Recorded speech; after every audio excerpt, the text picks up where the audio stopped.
Thanks so much for joining us this morning for Indigenous Reindeer Herding Youth Pasture Resilience on the Edge. My name is Brittany Janis. I'm the Associate Director of the Arctic Initiative at the Harvard Kennedy School of Government.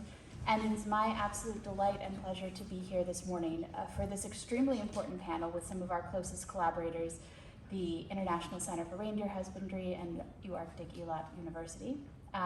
We're going to have a brief presentation by Svein Mathisen, I know how to say your name, about a really fantastic project that we are working on in collaboration with them, that's supported by Jeff on land degradation, and as Svein will undoubtedly say, we're going to stop land degradation, no small feat, within a few years, and that's what these youth are part of.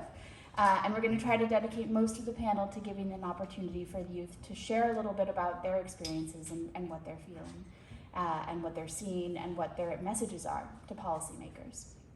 So, with that, I'm going to invite Svein, Dr. Svein Mathisen, who is a professor at the International Center for Reindeer Husbandry and UArctic Eilat Institute, to give us an introduction to the project.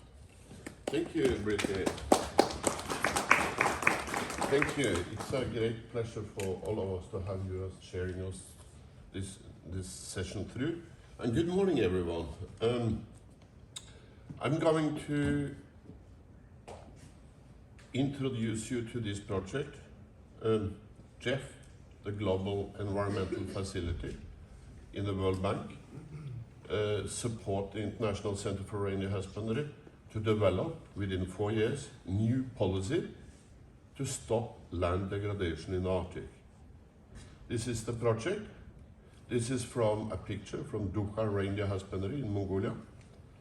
And it's reindeer herding and resilience. So with new policy recommendations, we're going to see increased resilience in Sami reindeer husbandry,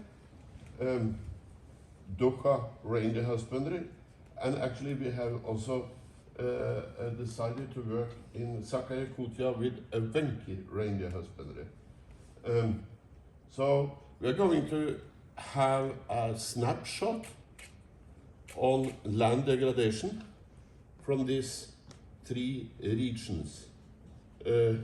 What's going on and how are we going to solve the issue of land degradation? We are going, or actually youth are going, the civil society is going to define land degradation from an indigenous herder's perspective, not from the state's perspective. And when we talk about land degradation, we talk about varieties of different factors degrading the grazing land. For example, thawing of permafrost, desert making, industrial development, changing of the vegetation related to the grazing of ruminant animals, the reindeer in this project.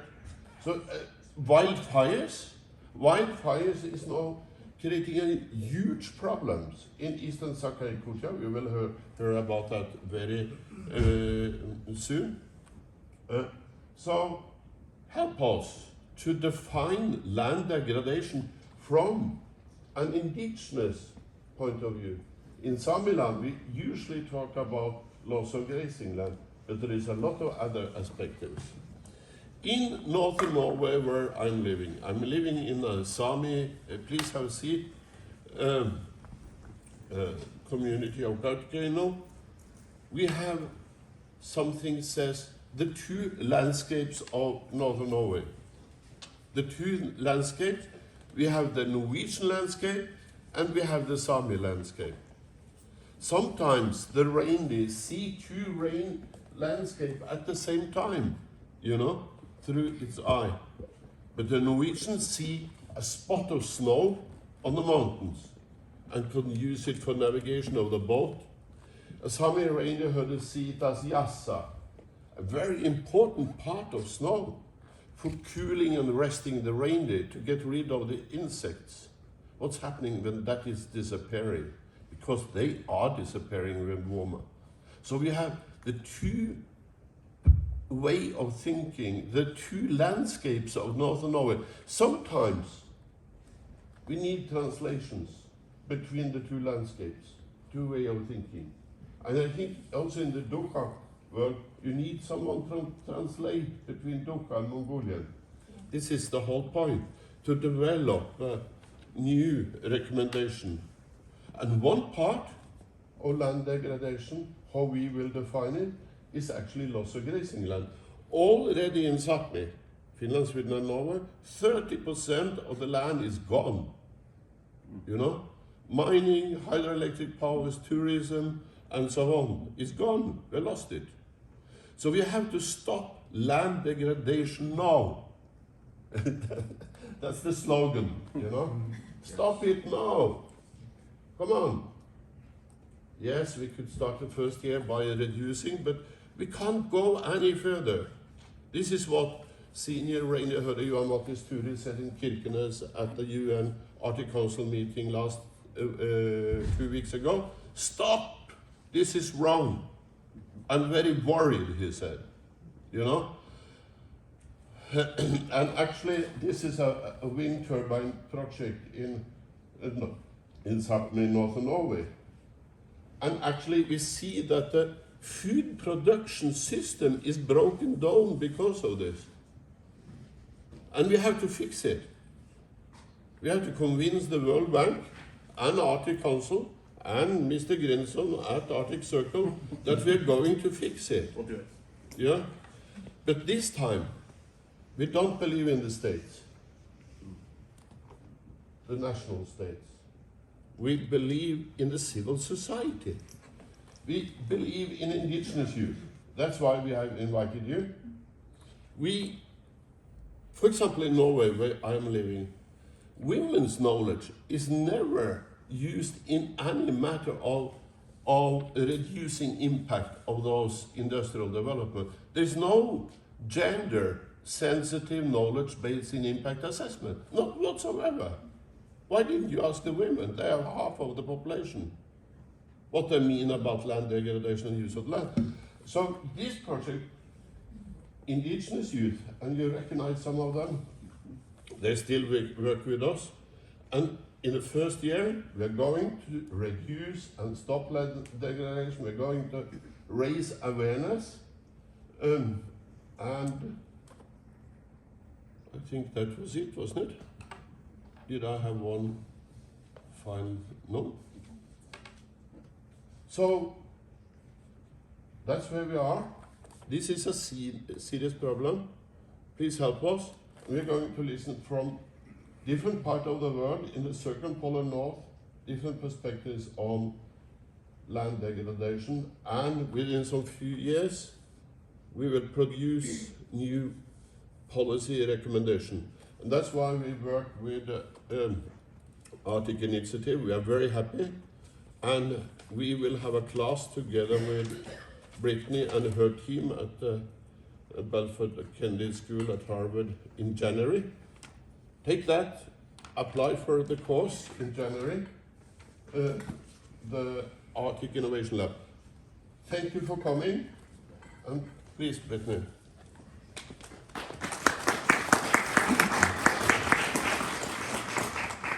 Thank you, Svein. And yes, for any Indigenous youth in the audience here who have not heard about it, there is a QR code. I'm pretty sure Marina has flyers, but the application has just opened for our January term Innovation Lab. So it'd be wonderful to see many of your applications there.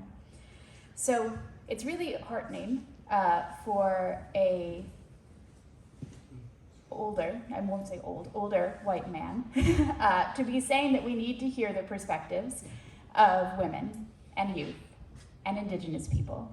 And so that is how we're going to try to spend most of our time. As Svein said, we're going to take a little bit of a circumpolar tour around the Arctic to hear how land degradation is impacting communities in the Arctic. And we're going to start with Kunguzu Mungshai, which I hope I didn't do too badly, who's a Duka reindeer herder. And she's going to talk about Duka reindeer herding in Mongolia and how pasture loss affects nomadism. So let me get your slides up.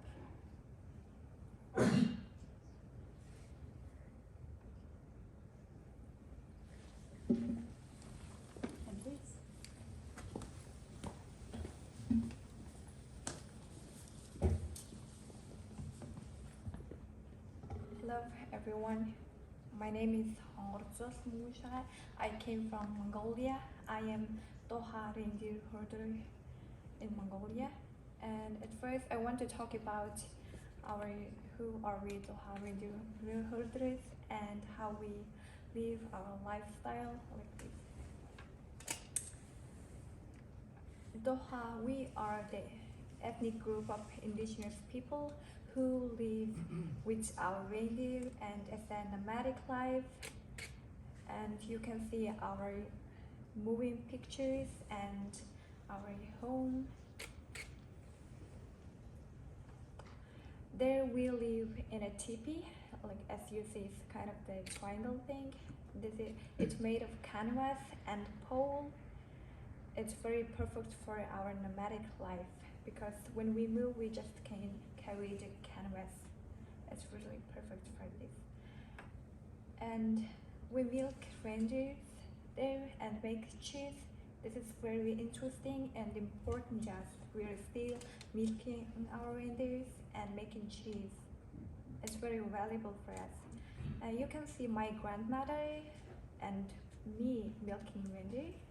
We are still doing this for old timers and nowadays. And also making our cheese.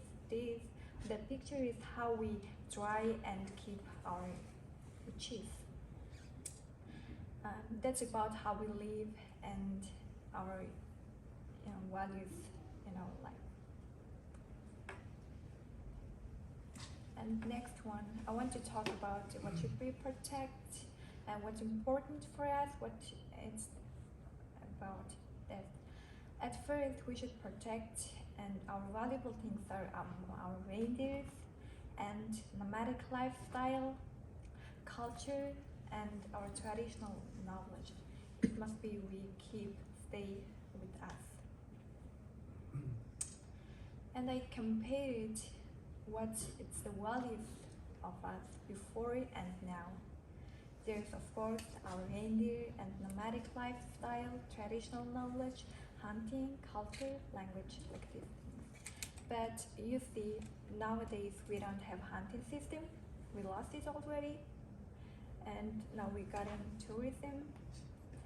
And also our nomadic lifestyle getting worse than the old times because all of the protected area. As you said, this is the map of our country and we live the north. You see the small star? That's the place where we live. And you see that's the blue, that means National Park of Mongolia. So that's the protected area. That's a place for our government. They know that place. But we live there, but we need the permission for move and live there. Every single tree, when we take it, we have to pay taxes or take a permission for that. Old times, our old people were very, very nomadic. They just live nomadic life by hunting. Like they will move at least twice in a month. But nowadays we are moving 4 or 6 times in a year, and just certain places which concerned our government give the permission. And the conservation places have become a more serious threat to our nomadic culture. That's why we are losing our traditional land, and also we lost our pasture land for our reindeer. It's really important for us. So after all, we were lords of our region before, but now. Thank you for your attention.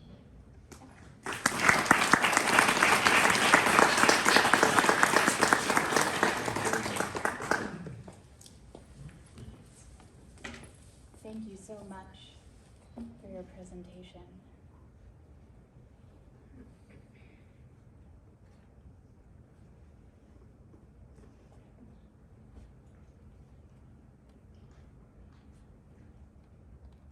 All right, next I'm going to invite up Elena Ravnasara, who's a Sami reindeer herder from Norway, for her presentation on pasture loss in Sami reindeer herding.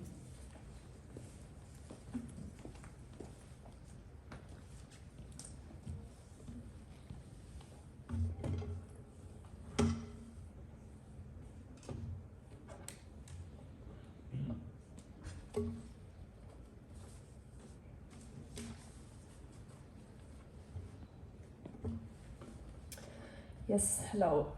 My name is Elena Nasara. I am 22 years old and I'm Sami reindeer herder from the northern part of Norway. I am from a reindeer herding family and my family makes living by reindeer husbandry.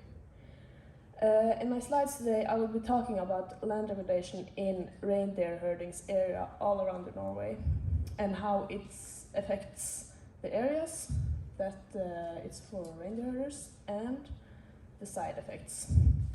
And this, all this land degradation is caused by industry.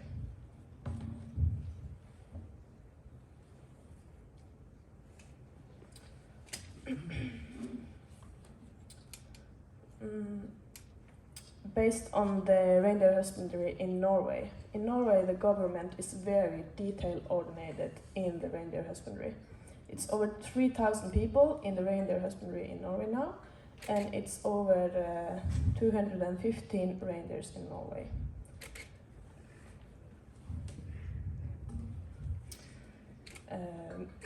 The first example is Fosenjarka. It's a case about wind power. 2 years ago, the Supreme Court in Norway ruled that wind power plant at Fosenjarka is illegal. That this violates the human rights of the Sami and it is not possible to operate traditional reindeer herders in the area where the wind turbines is located. In addition, the traditional reindeer herders is protected by cultural practice according to the UN University Declaration of Human Rights. Since the judgment, Norwegian government has not made any chance with plant of 115 wind turbines, which is defended with a green shift in Norway. This entails major challenge and have a lot of extra work for the reindeer herders who have to adapt to the major society permissions which have very negative consequences for the reindeer herder. The Fosen case concerns so much more than just the wind turbines. This is about the existence rights for This is about existing rights that are not respected for reindeer herders. Consequences that have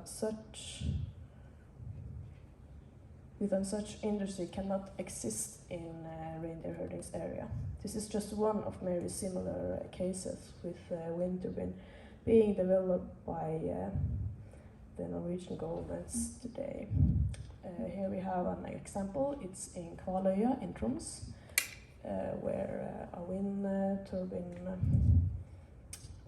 a wind power is placed in a reindeer herding area. This is another example. This is in Rakkonjarga in Finnmark. Here is the wind turbine is also placed in reindeer herding's area. This is another example. This is in Trøllefjord in Finnmark. This is placed in an area for reindeers. And we also have very many similar examples, like in Sørøya in Finnmark, in Orgenjarga in Trøndelag, and many more. So then we have this, it's called 420 power line. This new power line from Balsfjord in Tromsø to Skaidi in Finnmark affects almost every reindeer herding district located in the stretch where the power line is installed. This has also been extended further from Hammerfest to Western Finnmark in Varanger. to Varanger in eastern Finnmark, where even more reindeer grazing area will be affected. This case has been several rounds in the legal system, where reindeer owners have raised the case against the Norwegian government, and several rounds are also expected.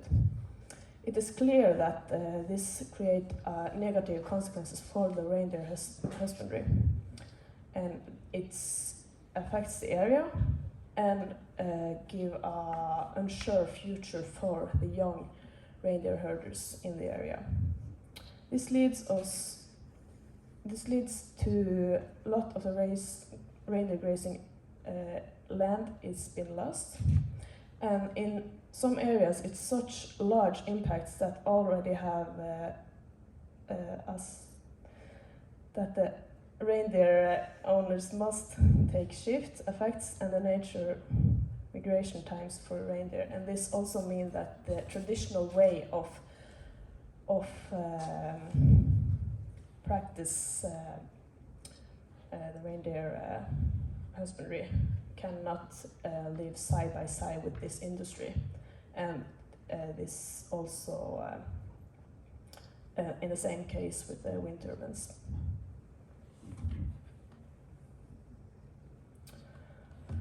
And then we have it's called Melkøya electrification. This is a large oil industry in Hammerfest. The Norwegian government has allowed the electrification of Melkøya in Hammerfest. This has major knockout effects for reindeer grazing area future on. There is not just this industry that is happening, it's happening all around with similar effects. That the Norwegian governments use example like it's because of the green future that this must be done. But where is the argument to use land that is meant for for example, a reindeer husbandry, to use that and destroy that to electrify and have a green shift for Norway to look good in the international screen, and this will affect very many reindeer herders area in Finnmark, because of this electrification. Norwegian government has decided that it need to be built more wind powers, more power lines, and possibly hydropowers to get all the electrification that is needed in this industry, and this costs by land that is meant for reindeer herders. And here we have a case in Hammerfest. Here is our neighbor district in Hammerfest, and we see in this map that the black stripe is in the black stripe it's Kvaløya, and it shows the land gradation in year 2020. The green parts are the best patient for the reindeers in the summer. And as you can see, the black stripes cover most of the summer pastures. The brown areas are high mountains area. So this is like an example of how affected the reindeer herders area is. The green spots are like the grazing area for like the places where it's best for reindeers to be. The land gradation on Kvaløya are roads, power line, different industry develops in Hammerfest city. Residential and cabin areas, airport, and other developments. And the other slides, Melkøya, it's affected. It's located in Hammerfest, and it's affecting this reindeer husbandry the most. And the last 10 years, a reindeer fence has been all around the city to avoid reindeer into the city center.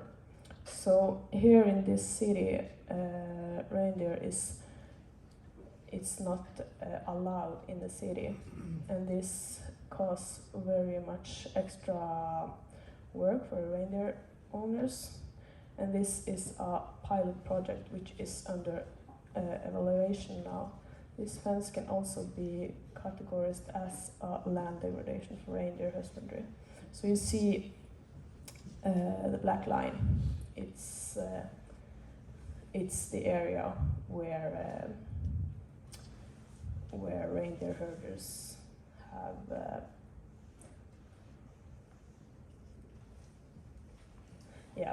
where reindeer herders are supposed to keep the reindeers outside the city.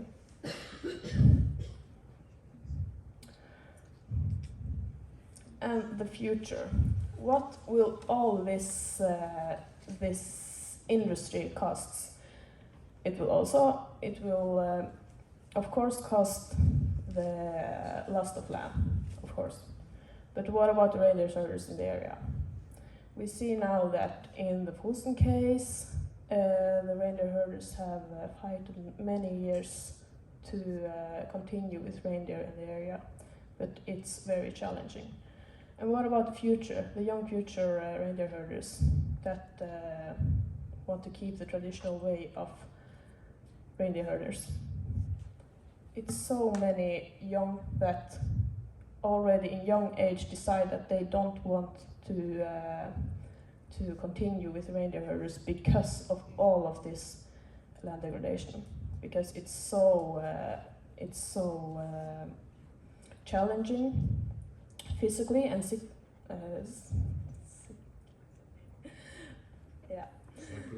psychologically, and that also means that we lose very many potential reindeer herders in the future.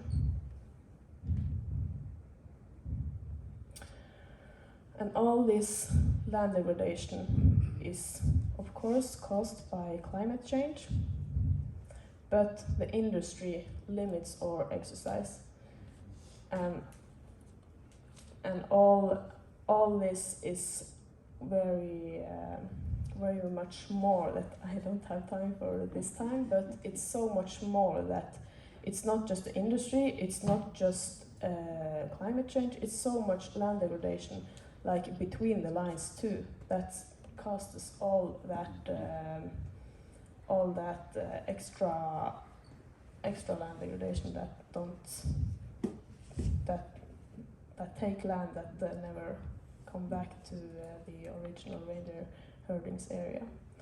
And this of course affects future for young reindeer herders. But I know in the future that many reindeer herders won't stop fighting against this. Thank you.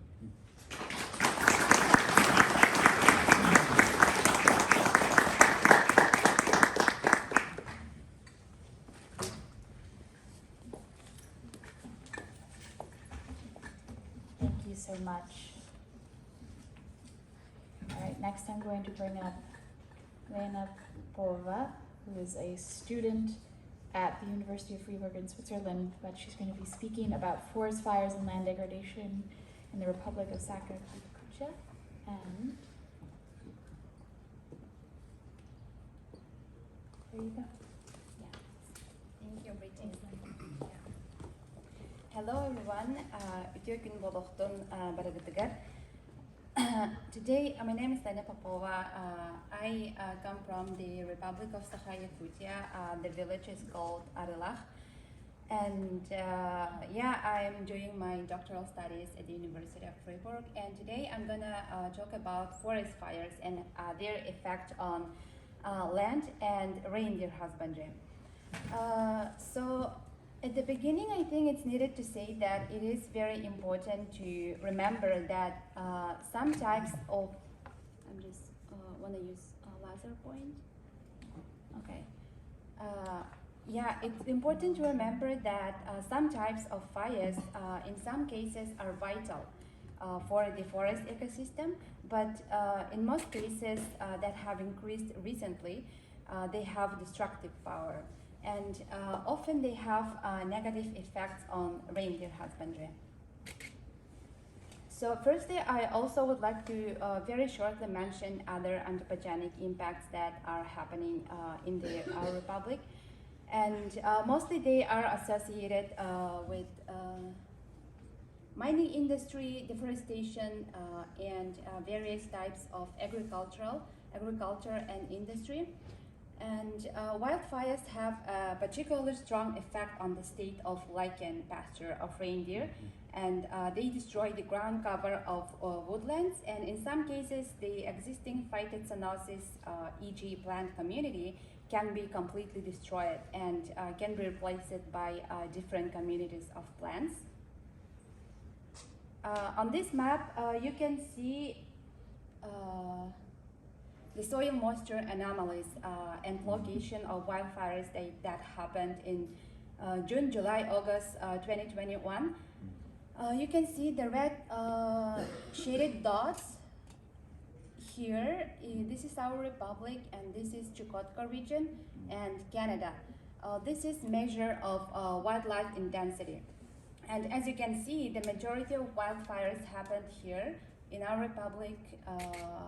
And just imagine that the smoke of these, from these wildfires reached the North Pole, and then it ultimately spread it all over the Arctic swamp. So, and it reached to Canadian North. That's huge. So which type of forest is burning in our republic? The location experiencing that is experiencing this terrific number of wildfires. It's a light coniferous forest that are formed mainly by two species, pine and larch. And larch occupies mostly 90%. And such forests are more flammable than, for example, dark coniferous ones that can grow in Western Siberia and in British Columbia, for example, in Canada. And on this slide, it is very interesting. Maybe you heard about it. So-called zombie or holdover fires, they were spotted in 2021 in Tampa, Ulus. This is a reindeer herding region. And these fires continue to burn even in minus 50 degrees and minus 60. And this winter burning of such northern peatlands will have major consequences, because continuing to burn in spring, they will cover vast areas in summer, and of course still releasing carbon into the atmosphere. And on the next slides, I'm going to show figures that we developed based on the data from the State Institution of Yakut Aviation Protection Forest, which performs the functions of air patrolling of the forest reserves of Yakutia. And you can find more details in our book, Reindeer Husbandry, the first chapter. And here I'm just gonna shortly show you. So here you can see the number of detected fires in the Republic from 1998 to 2020, and this is the area as well, respectively. So you can see how suddenly increase in the recent years, starting from 2017. And on this figure you can see the causes of forest fires in our Republic too. They occur due to various reasons and factors, but the most common are thunderstorms and human activity. And you also clearly can see that since 2019, an incredible number of fires have been caused by dry thunderstorms in summer. And other reasons include the gray line. The occurrence of fires from linear objects such as power lines, railway and highways, and during logging operations. And also we have divided the territory of the Republic into 6 groups for a better visualization of the dynamics of fires. And we have divided according to physical and geographical characteristics, also by responsible forestry departments. And yeah, numbers and areas of fires by territorial groups now. Again, we can clearly see how number has increased since 2019. So yeah, 6 groups. And since we're talking about the forest, I think it is very, very necessary to mention about the deforestation. Because deforestation in Siberia, a very, very large scale logging operations, mainly for supplies to China. And this has been criticized by locals as threatening to environment a lot. And there have been so many cases of logging in the territories of traditional activities. So, how forest fires impact on land and reindeer husbandry? Here I made a short list. So, well, again, we need to remember that some types of forest fires are essential in the environment, for the ecosystem, but mostly they are destructive, and impact can be both short and long term. First, it comes immediate soil erosion. So fires can destroy the vegetation that holds soil in space. The loss of topsoil can degrade the land's fertility. And then soil compaction. It reduces soil's ability to absorb water, which results in increased surface runoff, leading to erosion and loss of soil productivity. Nutrient loss, so fires cause the release of nutrients stored in vegetation, including the organic matter in the soil. And soil structure can be altered, so it can be changed. And this leads to changes in soil structure itself, making it less suitable for plant growth and for pasturing for reindeers. And increased vulnerability to erosion, and the exposed soil is easily eroded by wind and water, and it leads to land degradation. Loss of biodiversity, of course, reduced water quality, increased risk of subsequent fires. So, you know, the loss of vegetation and accumulation of dead plant material can create conditions for more and more frequent and intense fires in the next years, in the future, and carbon release and long-term changes in vegetation. And how wildfires affect on reindeer husbandry. As I said before, they often have negative effects, and some of them are loss of pasture and forage. So fires destroy the lichen-rich pasture and forage that reindeer rely on food, and succession of lichen-rich pastures takes so long time, like many years, 30, 50 years, so this is a huge impact. Disruption of migration patterns, so reindeers' access to seasonal migration pastures is changing, and it blocks traditional migration corridors. Reduced habitat and shelter. Reindeer need forested areas for protection from harsh weather conditions and predators. And when forests are gone, so it leaves reindeer without anything, without any shelter. Increased stress and health issues, economic loss for communities, and recovery challenges. It can take many decades to recover from the loss. And increased competition for resources. So in the aftermath of forest fires, this is an increased competition for remaining forage resources. It can be among wild and domestic reindeer herbivores. And finally, what can we do in order to avoid forest fires and reduce their numbers? So first of all, I think we need to conduct intensive forestry.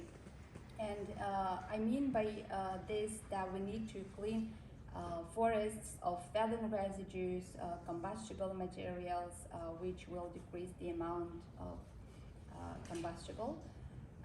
And second, for example, in Russia, at the moment, agricultural controlled burning is prohibited at the level of legislation since 2015. And but performing prescribed burning in forests is essential for preventive purposes. And because of dry grass is like a kerosene, you know, for a fire, and it's just spread so fast. And of course, provide long-term weather forecasts, which will allow assessing and preparing for a forest fire situation in certain places. And collaboration between communities and government is the essential part. Thank you, that's all.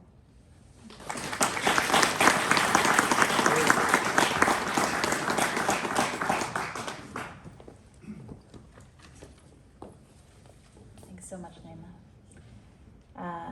Next, I'm going to invite up Jan Erik Nakala-Järvi, who is a Sami reindeer herder from Finland, for his presentation on Sami reindeer herding in Finland.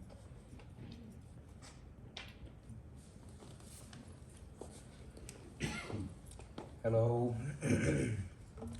happy to be here. Like said, my name is Jon Erik Näkkäläjärvi, Ellaan Ante ja iskujauna Ellemare Jon Erik, like they know in back Sápmi.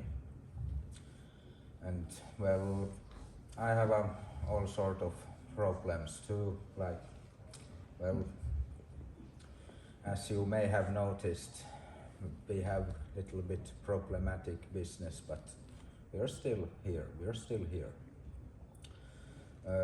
In Finnish side of Sápmi, we also have land decoration and also kind of wood chopping, gold mining, so on.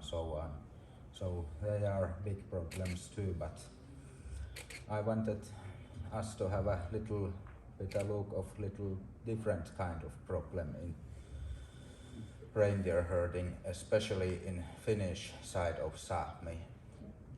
And I should have a map in here where I can show my home place, but we'll get that on later. And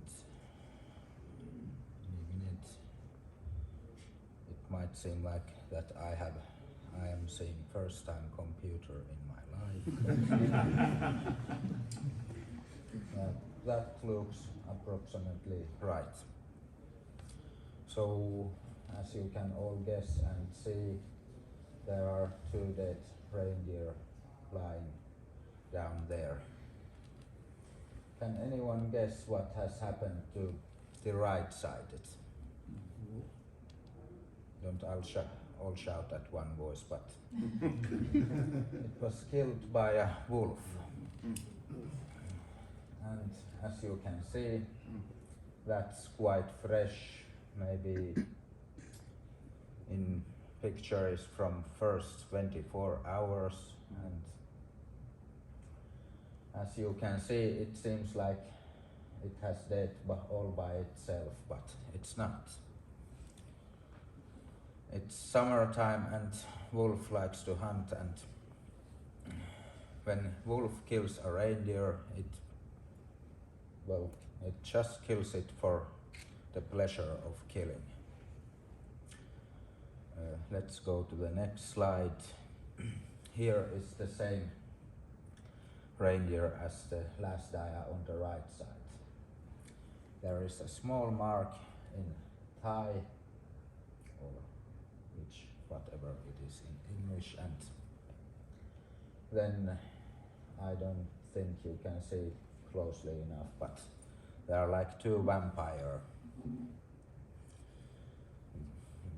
bite mark in the neck.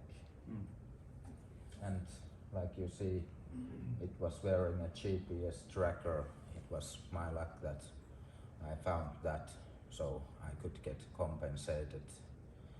In summertime, well, in our pasture there is little bit more tree, and finding a dead reindeer isn't easy, and of course I really don't even look at it, go to look for it. Obviously this is catastrophe I try to avoid, but sometimes it still happens.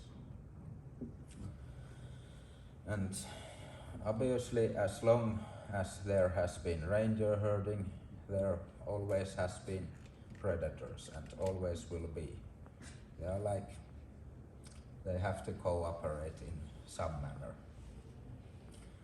But what is extremely problematic in Finnish side, that there is, even if you knew there was a predator in your herd, to get a license to kill it might take very long time, even like a week and so on, and you can imagine how hard it is to find the predator again when you have the license.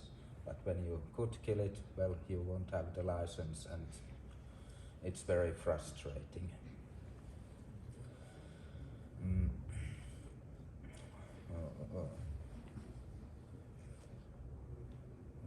One reindeer is approximately worth 100,600 euros. Did I say it right? 1,600. Yeah, female. And that is quite a lot for like money from one reindeer. You will probably never get that amount of money when you sell a reindeer, even if you cut it yourself and fry a fillet, and you won't get that amount of money from one reindeer. But in this case, it's important to remember the damage is exponential. It's not just like this one female reindeer. It could have been, well, that was probably, I'd say, 4 or 5 years old female reindeer, so it could have had something about 12 calves in her lifetime. And that is the real price of the damage.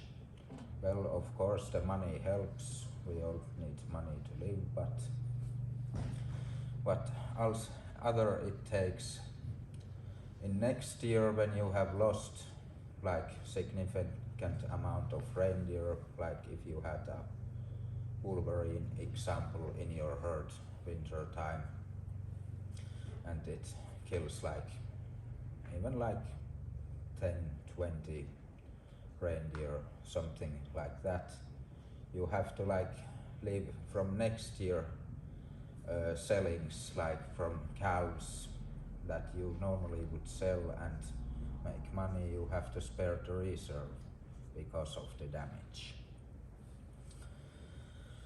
But this compensating system is also very expensive to Finnish government as well. I read it was approximately 7 million till 9.5 million annually to pay compensating of dead reindeer.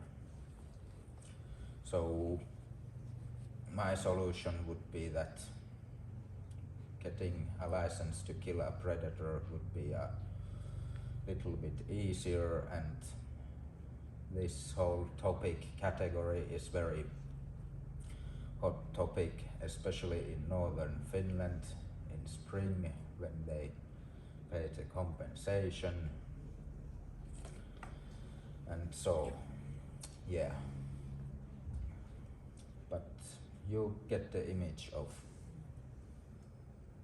predator doing a damage and getting like little bit money of now, but losing it from the future, and changing the system, and also I have no idea why, but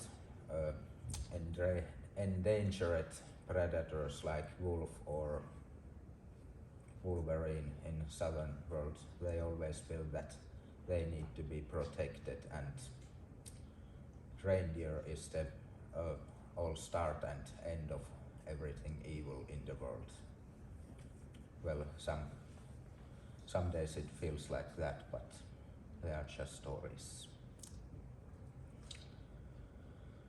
And here is picture of a female killed by wolverine in end of the spring. And I think that was probably my last photo of dead reindeer. Not so funny to watch, but yeah.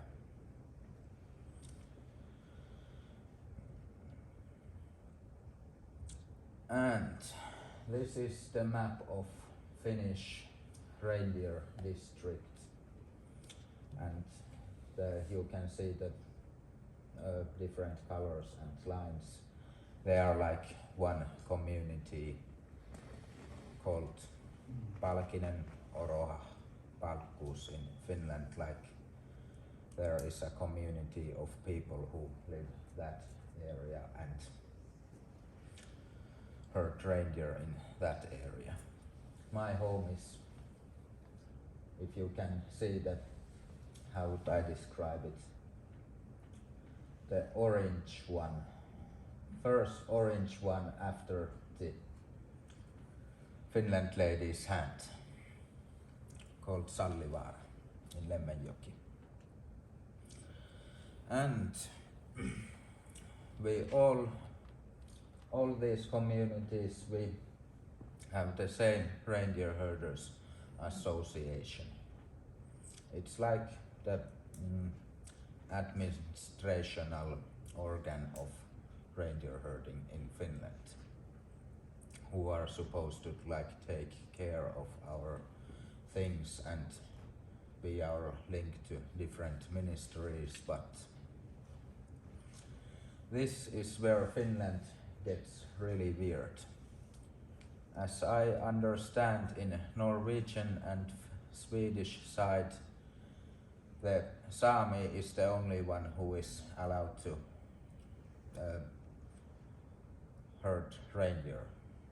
Correct me if I'm wrong. Well, the upper black line in the map, that is the southern border of Sami reindeer herding area in Finland. And I counted them a few minutes ago. There are about 13 communities, Sami reindeer herding communities in Finland. And they are all approximately about 60. I'm not sure how new this map is, or are there any divided communities in the south? I don't know. But as you can see, there are quite a lot more non-Sami reindeer herding communities than Sami ones. But yet still we have the same reindeer herder association. And the culture between Sami reindeer herding is very different to the Finnish one. I personally have never been in a Finnish reindeer herding fence or herd or that how, so I'm not gonna explain it that even more, but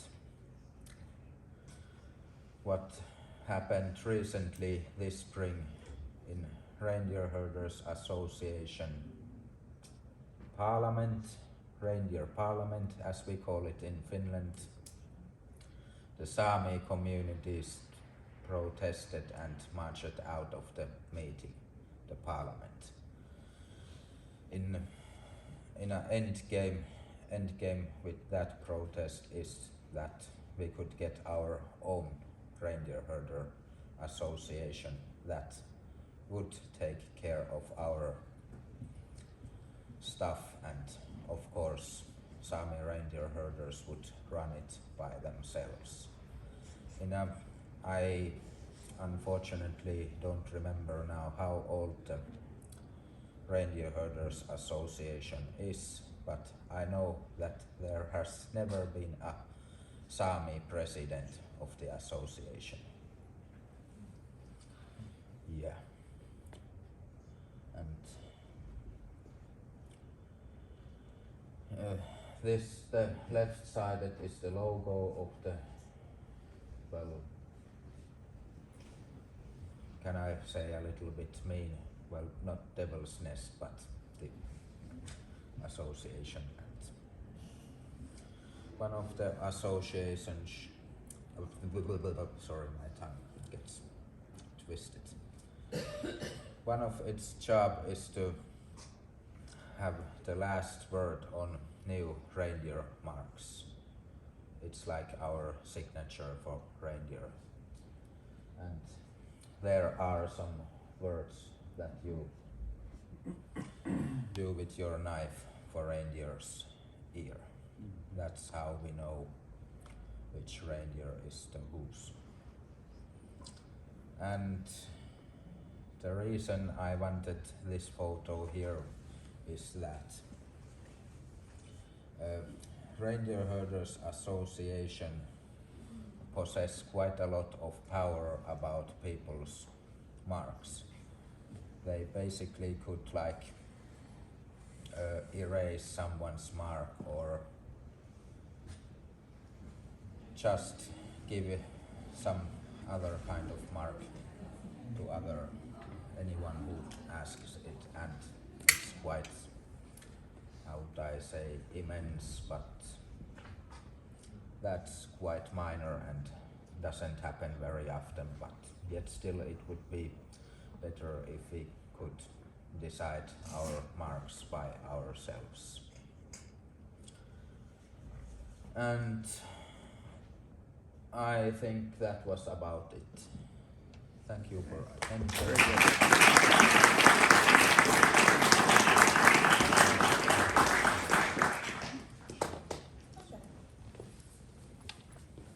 Okay, thank you so much, Jan-Erik.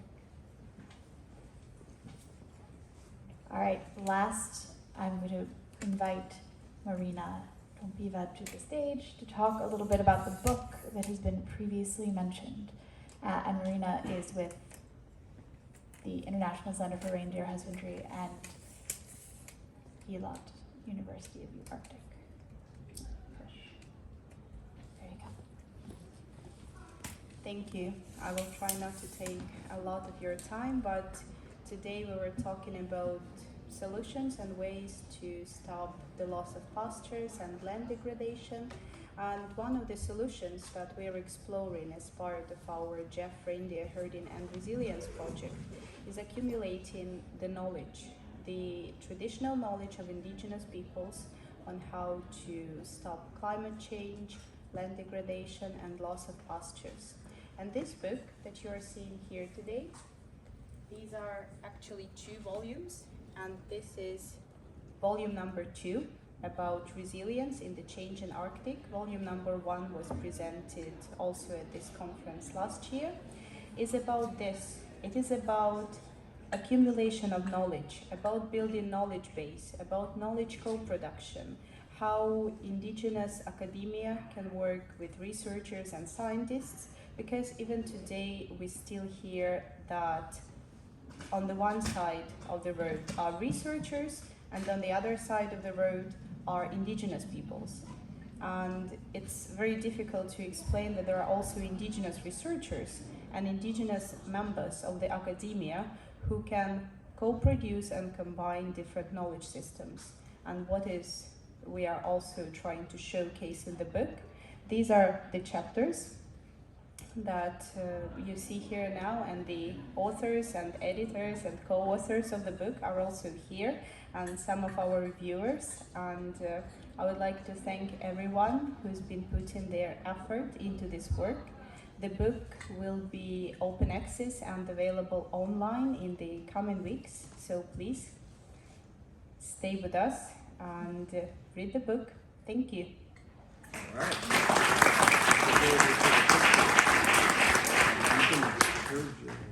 Yes, Svein, could So, please come. so before we are breaking up, could you help me, Marina, with the big white one?